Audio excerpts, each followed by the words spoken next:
नमस्ते। और हमारी आज की इस खास बातचीत में आपका स्वागत है। आज हमारे पास यात्रा के आध्यात्मिक पहलू पर कुछ बहुत दिलचस्प लेख हैं। देखिए, हम सब छुट्टियों पर जाते हैं, घूमने जाते हैं, लेकिन एक शब्द है तीर्थ यात्रा। सुनने में दोनों एक जैसे लगते हैं, पर इन लेखों को पढ़ने के बाद ऐसा लगता है कि एक सामान्य छुट्टी और एक तीर्थ यात्रा में जमीन आसमान का फर्क है। तो आज हम यही समझने की कोशिश करेंगे कि ये फर्क असल में है क्या। जब कोई कहता है कि यात्रा ने उसकी जिंदगी बदल दी, तो उसका मतलब क्या होता है? चलिए इस पर थोड़ी गहराई से बात करते हैं। पहला आइडिया जो इन लेखों से निकल कर आता है वो है बाहर से भीतर का सफर। ये सिर्फ एक जगह से दूसरी जगह जाना नहीं है, बल्कि बाहरी दुनिया से अपनी भीतरी दुनिया की तरफ जाना है। ये बहुत ही गहरा पॉइंट है। यात्रा का मतलब सिर्फ चलना या घूमना नहीं है। असल में ये अपनी चेतना, अपनी कॉन्शियसनेस को बदलने का एक तरीका है। वेदांत सूत्र में एक बहुत मशहूर लाइन है, अथातो ब्रह्म जिज्ञासा। इसका मतलब है असली सफर वो है जो परम सत्य को जानने की इच्छा से शुरू होता है। ये सिर्फ साइट सीइंग नहीं है, बल्कि सच को खोजने की एक गहरी प्यास, एक क्यूरियोसिटी है। और इसी खोज में धाम का कॉन्सेप्ट आता है। धाम यानी कोई पवित्र स्थान। लेखों के अनुसार धाम को सिर्फ एक टूरिस्ट स्पॉट नहीं समझना चाहिए। इसे भगवान का ही एक रूप माना जाता है, जहां उनकी ऊर्जा बहुत ज्यादा होती है। और दिलचस्प बात यह है कि धाम सबको बुलाता है, पर कोई जाता है और कोई नहीं। जो व्यक्ति सच में कुछ पाने की इच्छा से जाता है, बिना किसी मांग के, बस अनुभव करने, वहीं से एक सामान्य टूरिस्ट और एक तीर्थयात्री का फर्क शुरू हो जाता है। हाँ, और यहीं पर बात बहुत दिलचस्प हो जाती है। अगर धाम इतना दिव्य है, जहां भगवान की शक्ति है, तो फिर हम वहां जाकर भी अक्सर छोटी छोटी सांसारिक चीजों में क्यों उलझ जाते हैं?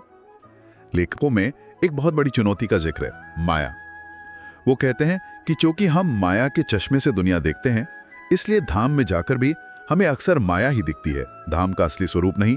इसके कुछ उदाहरण भी दिए गए हैं जो मुझे लगता है हम सबने कभी ना कभी अनुभव किए होंगे। जैसे होटल के कमरे में एसी ठीक से काम नहीं कर रहा, या खाने में नमक कम है, या फिर बाथरूम में गर्म पानी नहीं आ रहा। हम इन चीजों से इतने परेशान हो जाते हैं कि हम भूल ही जाते हैं कि हम किस अनुभव के लिए वहां गए थे। ये कुछ ऐसा है जैसे आप दुनिया का सबसे खूबसूरत सनसेट देखने गए हों, लेकिन आपका सारा ध्यान इस बात पर है कि आपके फोन की बैटरी खत्म हो रही है या वाईफाई सिग्नल नहीं आ रहा। नजारा तो वही है, पर आपकी चेतना कहीं और अटकी हुई है। बिल्कुल सही कहा। इसे एक और तरह से समझ सकते हैं, जैसे मोबाइल का नेटवर्क।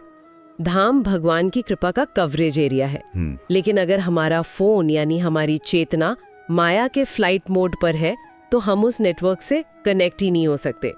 कृपा तो बरस रही है, पर उसे पाने के लिए हमें सही मानसिकता में होना जरूरी है। हम सब ने ऐसे यात्री देखे हैं, या शायद कभी कभी हम खुद वैसे बन जाते जो हैं तो वृंदावन में, पर उनका मन दिल्ली के अपने घर की चिंताओं में अटका हुआ है। एक मिनट, यहाँ मुझे एक सवाल है। लेखक कहते हैं कि यात्रा में होने वाली असुविधाएं, जैसे गाड़ी खराब होना या रहने की जगह अच्छी ना मिलना, ये सब हमारे अहंकार को तोड़ने के लिए होता है। लेकिन कोई ये भी तो कह सकता है कि ये सिर्फ खराब प्लानिंग या बुरी किस्मत है। इसे आध्यात्मिक चश्मे से ही क्यों देखा जाए? ये सवाल बहुत अच्छा है, और इसका जवाब मानसिकता से जुड़ा है। देखिए, बुरी किस्मत या खराब प्लानिंग तो हो ही सकती है, लेकिन तीर्थ यात्रा का एक मुख्य उद्देश्य है अभिमान क्षय, यानी अपने ईगो को खत्म करना। जब हमारी योजनाओं के हिसाब से चीजें नहीं होती, तो हमारा नियंत्रण का भाव टूटता है। हमें लगता है कि मैं सब कुछ कंट्रोल कर सकता हूँ, लेकिन यात्रा हमें सिखाती है कि ऐसा नहीं है। श्रीमद् भागवतम में भी इसी बात पर जोर दिया गया है। वहाँ बताया गया है कि जब कोई भक्त साधना के रास्ते पर आगे बढ़ता है, तो उसका घमंड टूटने लगता है। यात्रा इस प्रक्रिया के लिए एक प्रैक्टिकल वर्कशॉप की तरह काम करती है।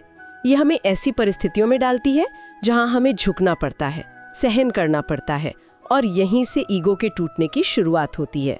अच्छा, तो अगर एक तरफ ईगो को तोड़ा जा रहा है, तो दूसरी तरफ कुछ सकारात्मक निर्माण भी तो हो रहा होगा। सिर्फ न करने की बात तो नहीं हो सकती। लेख इस बारे में क्या कहते हैं? कहते हैं कि जब हम इस मानसिकता से धाम जाते हैं कि हम वहाँ सेवा करने गए हैं, ना कि अपनी सेवा करवाने, तो उस जगह की पवित्र धूल भी हमारे पापों को मिटा सकती है। ये पूरा नजरिया बदल देता है। आप एक ग्राहक की तरह नहीं, बल्कि एक सेवक की तरह जाते हैं। पर लेखों में अपराध से बचने की बात भी कही गई है, एक पवित्र स्थान के प्रति अपराध। इसका क्या मतलब हो सकता है? वो कोई इंसान तो है नहीं। इसका मतलब है उस स्थान की पवित्रता का अपमान करना, जैसे उसे सिर्फ एक पिकनिक स्पॉट समझ लेना, वहां गंदगी फैलाना या वहां के निवासियों से बुरा व्यवहार करना। और दूसरा बड़ा अपराध है किसी भक्त या वैष्णव का अपमान करना। इसलिए लेख कहते हैं कि धाम जाने के पीछे 2 ही मुख्य कारण होने चाहिए, मन की शुद्धि और भगवान के बारे में और जानने की इच्छा। ठीक है, तो सही मानसिकता और सेवा का भाव बहुत जरूरी है। लेकिन इस मानसिकता को बनाने और बनाए रखने में हमारे आसपास के लोगों का भी तो बड़ा हाथ होता होगा। आपने बिल्कुल सही नस पकड़ी है। लेखों के अनुसार धाम का सबसे बड़ा तोहफा कोई भौतिक वस्तु नहीं बल्कि सत्संग है, यानी भक्तों का साथ। हाँ, भक्तों का साथ। जब हम ऐसे लोगों के साथ होते हैं जिनकी सोच और लक्ष्य हमसे मिलता जुलता है, तो आध्यात्मिक रास्ते पर चलना बहुत आसान हो जाता है। श्रीमद् भागवतम में कहा गया है कि शुद्ध भक्तों की संगति में भगवान की लीलाओं की चर्चा सुनना कानों और दिल को बहुत सुकून देता है, और इसी से धीरे धीरे श्रद्धा और भक्ति का विकास होता है। तो इसका मतलब है कि धाम जाने का एक मुख्य उद्देश्य श्रवण यानी सुनना है। हाँ, सुनना। धाम भगवान का घर माना जाता है। जब हम उनके घर में बैठकर उनकी कथा सुनते हैं तो कहते हैं कि भगवान खुद हमारे सुनने की इच्छा को और बढ़ा देते हैं। इससे उनके प्रति हमारा आकर्षण स्वाभाविक रूप से बढ़ने लगता है। श्रीमद् भागवतम में ये भी कहा गया है कि जब कोई भक्त भगवान की कथा सुनने की इच्छा करता है तो भगवान जो सबके दिल में बैठे हैं उसके दिल से भौतिक इच्छाओं को साफ करने लगते हैं। वाह, इसी से जुड़ी एक बहुत गहरी बात लेखों में कही गई है। मैं यह सोचकर आया था कि मैं धाम देखने आया हूँ, लेकिन अब पता चला कि धाम मुझे देख रहा था। जब मैंने ये पढ़ा तो मैं सच में एक पल को रोक गया। ये तो पूरा नजरिया ही बदल देता है। इसका मतलब है कि हम तीर्थ यात्रा पर दर्शक नहीं बल्कि एक विषय होते हैं जिसका निरीक्षण खुद वो पवित्र स्थान कर रहा है। ये सच में बहुत गहरी बात है। बिल्कुल। असली दर्शन इन आंखों से नहीं होता, वो चेतना से होता है। और कथा सुनना हमारी चेतना को फिल्टर करता है, उसे शुद्ध करता है, ताकि हम धाम को उसके असली रूप में देख सकें, ना कि सिर्फ पत्थर और इमारतों के तौर पर। और एक बात और, भगवान को ज्ञान के दिखावे से ज्यादा सरलता पसंद है। एक सरल और हल्का मन स्वाभाविक रूप से उनकी ओर खिंचता है। ज्यादा तर्क वितर्क की जगह एक सरल हृदय धाम की कृपा को जल्दी महसूस कर पाता है। ये सब सुनने में बहुत अच्छा लगता है, लेकिन इसे प्रैक्टिकली कैसे किया जाए? यात्रा में भक्ति का अभ्यास कैसे हो? सिर्फ सुनना या महसूस करना तो पैसिव हो गया। एक्टिव रूप से क्या किया जा सकता है? इसका जवाब एक शब्द में है, सेवा। चैतन्य चरितामृत में एक बहुत महत्वपूर्ण बात कही गई है कि हमारी भौतिक इंद्रियां यानी हमारी आंखें, कान, नाक भगवान के दिव्य स्वरूप को नहीं समझ सकती, लेकिन जब हम सेवा में लगते हैं तो भगवान खुद को प्रकट करते हैं। सेवा ही वो चाबी है जो दिव्य अनुभव का ताला खोलती है। और लेखों में कुछ खास तरह की सेवाओं का भी जिक्र है जो कोई भी कर सकता है। हाँ, कई तरह की सेवाएं हैं। पहली है धाम की सेवा, जैसे उस जगह की साफ सफाई का ध्यान रखना, ये पक्का करना कि हमारी वजह से वहां कोई गंदगी न फैले। भक्ति सिद्धांत सरस्वती ठाकुर का एक बहुत सुंदर उदाहरण दिया गया है। वो बीमार होने के बावजूद खुद झाड़ू लेकर धाम की सफाई करते थे। उनका मानना था कि जब हम धाम को स्वच्छ रखेंगे तभी धाम हमारे मन को शुद्ध करेगा। ये बहुत सुंदर विचार है। और कौन सी सेवा है? दूसरी है भक्तों की सेवा। और ये सिर्फ बड़े संतों की सेवा नहीं है, बल्कि अपने साथ यात्रा कर रहे लोगों की मदद करना भी हो सकता है। किसी बुजुर्ग का सामान उठाना, किसी बीमार साथी का ध्यान रखना, ये भाव बहुत ज़रूरी है। फिर आती है कीर्तन सेवा, जिसमें आप भगवान के नाम का गुणगान करते हैं, और प्रसाद वितरण सेवा, जिसमें आप दूसरों को भोजन परोसते हैं।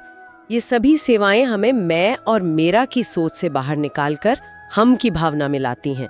इसके अलावा यात्रा के नियमों का पालन करना भी एक तरह की सेवा ही होगी, है ना? निश्चित रूप से। गुरु और परंपरा के आदेशों का पालन करना और यात्रा के नियमों को मानना भी सेवा का ही हिस्सा है। और एक बहुत जरूरी सेवा है धामवासियों की सेवा। जो लोग उस पवित्र स्थान पर रहते हैं उन्हें सम्मान देना, उनसे आशीर्वाद लेना और उनसे कभी झगड़ा न करना। उनका सम्मान करना धाम का ही सम्मान करना है। अक्सर हमारा मन आलसी होता है, उसे कुछ करने में मजा नहीं आता, लेकिन यात्रा हमें सक्रिय और उत्साही रहना सिखाती है। तो ये पूरी प्रक्रिया एक तरह का ट्रांसफॉर्मेशन है। ये सिर्फ कुछ दिन का ट्रिप नहीं है। बिल्कुल, ये चेतना को बदलने का एक क्रम है, यात्रा हमें बाह्य धाम जो हम आंखों से देखते हैं से अंतर्धाम में ले जाती है, जहां हम मन में लीलाओं का स्मरण करते हैं। और जब चेतना और शुद्ध होती है तो हम चिन्मय धाम का अनुभव करते हैं, जहां दिल में भगवान के लिए प्रेम का रस पैदा होता है। यह एक क्रमिक विकास है, अ ग्रेजुअल एवोल्यूशन। तो इसका मतलब ये है कि एक यात्रा किसी की भी जिंदगी में एक टर्निंग पॉइंट या एक महत्वपूर्ण मोड़ ला सकती है। ये सिर्फ कुछ दिनों का अनुभव नहीं है, बल्कि इसका असर जीवन भर रह सकता है। हाँ, धाम हमें एक संकल्प देता है और उस संकल्प को पूरा करने की शक्ति भी देता है। कई लोग यात्रा से लौटकर अपनी रोजमर्रा की जिंदगी में बड़े आध्यात्मिक बदलाव लाते हैं, लेकिन धाम के असली दर्शन के लिए कुछ योग्यताएं चाहिए जो हम यात्रा के दौरान ही सीखते हैं। विनम्रता, सेवा का भाव, किसी का अपमान न करना, ध्यान से सुनना और कीर्तन के रस में डूबना। जब ये गुण आते हैं तब धाम खुद को हमारे सामने प्रकट होता है। परिवारों के लिए भी एक सलाह दी गई है जो साथ में यात्रा करते हैं। हाँ, और ये बहुत प्रैक्टिकल सलाह है। कहा गया है कि जब परिवार साथ में यात्रा करें तो उनका ध्यान एक दूसरे को सुधारने या ज्ञान देने पर नहीं, बल्कि साथ मिलकर सुनने और सत्संग करने पर होना चाहिए। जब परिवार के सदस्य एक साथ बैठकर कथा सुनते हैं और सेवा करते हैं तो उनके आपसी रिश्ते भी आध्यात्मिक रूप से मजबूत होते हैं। तो आज की इस पूरी बातचीत का सार ये है कि यात्रा सिर्फ एक बाहरी गतिविधि नहीं, बल्कि एक गहरी आंतरिक प्रक्रिया है। इसका असली मकसद अपने ईगो को मिटाना, सेवा का भाव जगाना और भगवान की कथा सुनकर और भक्तों का साथ पाकर अपने दिल को साफ करना है। यह एक भौगोलिक यात्रा से कहीं ज्यादा चेतना की यात्रा है। आपने एकदम सही कहा। असली दर्शन आंखों से नहीं बल्कि चेतना के बदलने से होता है, जो भगवान की कृपा से ही संभव है। और ये कृपा हमें विनम्रता और सेवा भाव से मिलती है। लेखों में तो यहाँ तक कहा गया है कि भक्त स्वयं चलते फिरते तीर्थ होते हैं। श्रीमद् भागवतम में एक जगह आता है कि आप जैसे भक्त खुद में ही पवित्र स्थान हैं, क्योंकि वे अपने हृदय में भगवान को लेके चलते हैं और वे जिस भी जगह जाते हैं उसे तीर्थ बना देते हैं। अंत में हमारे श्रोताओं के लिए सोचने के लिए एक विचार छोड़ जाते हैं। लेखों में श्रीमद् भागवतम के एक श्लोक का जिक्र है जो कहता है कि हमारे सुख और दुख का असली कारण न तो दूसरे लोग हैं, न देवता, न ग्रह, न कर्म और न ही समय। असली कारण हमारा मन ही है जो हमें इस दुनिया के चक्कर में घुमाता रहता है। तो सोचने वाली बात यह है कि अगर एक बाहरी तीर्थ यात्रा हमारे मन को शुद्ध करने और उसे भगवान की ओर मोड़ने के लिए है, तो क्या जीवन की सबसे जरूरी तीर्थ यात्रा वो नहीं है जो हमारे मन से शुरू होकर हमारे हृदय तक जाती है?